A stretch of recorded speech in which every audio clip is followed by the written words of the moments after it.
형제들아, 신령한 것에 대하여 나는 너희가 알지 못하기를 원하지 아니하노니 너희도 알거니와 너희가 이방인으로 있을 때에 말 못하는 우상에게로 끄는 그대로 끌려갔느니라. 그러므로 내가 너희에게 알리노니 하나님의 영으로 말하는 자는 누구든지 예수를 저주할 자라 하지 아니하고 또 성령으로 아니하고는 누구든지 예수를 주시라 할 수 없느니라.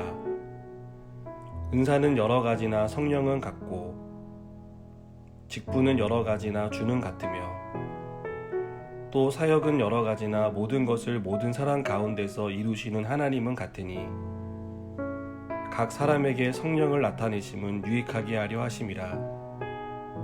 어떤 사람에게는 성령으로 말미암아 지혜의 말씀을, 어떤 사람에게는 같은 성령을 따라 지식의 말씀을, 다른 사람에게는 같은 성령으로 믿음을, 어떤 사람에게는 한 성령으로 병 고치는 은사를, 어떤 사람에게는 능력 행함을, 어떤 사람에게는 예언함을, 어떤 사람에게는 영들 분별함을, 어떤 사람에게는 각종 방언 말함을, 어떤 사람에게는 방언들 통역함을 주시나니 이 모든 일은 같은 한 성령이 행하사 그의 뜻대로 각 사람에게 나누어 주시는 것이니라. 아멘. 고린도 교회 성도들은 원래 우상을 섬기던 자들이었습니다. 하지만 바울이 전한 복음을 통해 예수님을 믿게 되었고 예수님을 주로 고백하고 섬기는 자가 되었습니다. 예수님을 주로 믿고 고백하는 것은 성령의 역사하심을 가장 분명하게 보여주는 증거입니다.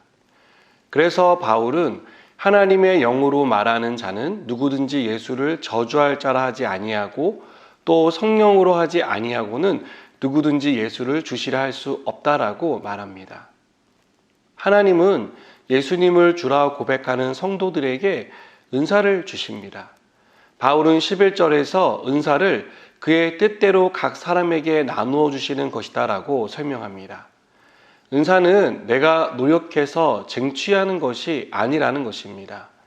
몇 년 동안 신앙생활을 하면 상급처럼 주어지는 것이 아니라는 것입니다. 하나님이 필요에 따라 나누어 주시는 선물이 은사입니다. 내가 원한다고 해서 받고 원하지 않는다고 해서 받지 않는 것이 아니라 하나님이 주시는 대로 받는 것이 은사입니다. 오늘 본문에서 바울은 지혜와 지식, 믿음, 병고침, 능력 행함, 예언, 영분별, 방언, 방언의 통역의 은사를 말합니다. 여기서 언급된 은사는 모두 9가지입니다. 그러나 은사가 9가지 뿐이라는 뜻은 아닙니다. 아마도 이것은 고린도 성도들에게 두드러지게 나타난 은사였을 것입니다. 여러분, 하나님이 주시는 은사는 이 외에도 많습니다. 바울은 이후에 다른 은사에 대해서도 설명을 하고 있는 것을 보게 됩니다. 그렇기 때문에 바울이 언급한 9가지 은사만 성령의 은사라고 말하는 것은 잘못 알고 하는 것입니다. 하나님은 모든 사람들에게 은사를 주셨습니다. 그렇기 때문에 바울이 언급한 9가지 은사만 성령의 은사라고 주장하는 것은 무리입니다. 하나님은 모든 성도들에게 은사를 주셨습니다. 또 필요하다면 하나님은 우리가 구하는 은사를 주시기도 합니다. 우리가 하나님이 주신 은사를 이해할 때 주의해야 할 점이 있습니다. 그것은 어떤 은사는 더 크고 어떤 은사는 작다라는 생각입니다. 은사는 모두 동등합니다.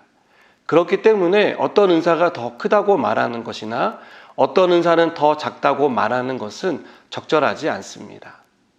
또 더 좋은 은사와 덜 좋은 은사로 구분되지도 않습니다.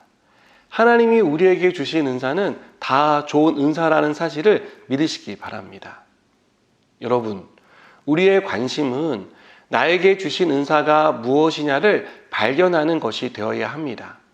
그리고 하나님이 왜 나에게 그 은사를 주셨는지를 깨닫고 그 은사를 바르게 사용하는 데 있어야 합니다. 하나님이 우리에게 은사를 주신 이유에 대해 바울은 7절에서 각 사람에게 성령을 나타내심은 유익하게 하려 하심이라고 말합니다. 은사는 첫째, 나를 유익하게 하기 위해서 주셨다는 것입니다. 나를 유익하게 한다는 것은요, 나만을 위해 사용하는 어떤 것을 가리키는 것이 아닙니다.